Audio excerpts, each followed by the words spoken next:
தம்பி தள்ளுங்க கொஞ்சம் தள்ளுங்க. அண்ணா மேட்ச் எப்போ ஆரம்பிச்சுது? இப்போதானே ஆரம்பிச்சுது. இப்போதான் ஆரம்பிச்சுதா? எங்கள் ஊருக்கார பசங்க ஆடுறாங்கண்ணா. உங்கள் ஊருக்கார பசங்களா? சரிண்ணா சரி.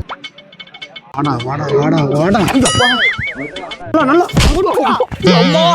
அப்படி தூக்குடா. யோ என்ன ஆடுறவங்க கூட நல்லா ஆடிட்டு இருக்க, நீங்க அங்கேயும் ஆடிட்டு இருக்க. ஆர்வம் தாங்க முடியல. ஆர்வம் தாங்க வேற எங்கேயும் வந்துச்சு போயா. என்ன 4 பாயிண்ட் போயிருச்சு, ஒரு லோனாவே போயிருச்சு. இதுல ஆட்டமே மாறி போச்சு.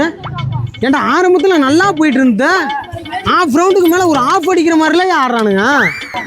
2 பேர் தொட்டாடா. 2 பேர் தொட்டா. தொடவே இல்லையா?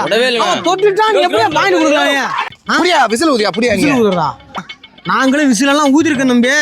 நாங்கள் கபடி பிளேயர் தான். எங்களுக்கு என்ன ரூல்ஸ் தெரியாதா? எங்களுக்கு மட்டும் என்ன ரூல்ஸ் தெரியாதா? சொல்ல ரூல்ஸ் சொல்ல ரூல்ஸா கரெக்டாக ஊதுங்க போ. ஏய் தம்பி அவனை பாட விடாது, வேற ஆளை பாட விட. அவனை அப்பன்னு சொல்ல, இவன் வேணாம். ஐடியா கேட்க மட்டும் வரானுங்க. யோ உனக்கு என்ன பிரச்சனை? இப்ப உன்னை யாராச்சும் கூப்பிட்டோமா? சப்போர்ட் பண்றன்ற பேர்ல வந்து பின்னாடி இருந்து கத்துக்குதுன்னு கத்தி எங்களால விளையாடவே முடியாத அளவுக்கு பண்ணிட்டு நீ போயா.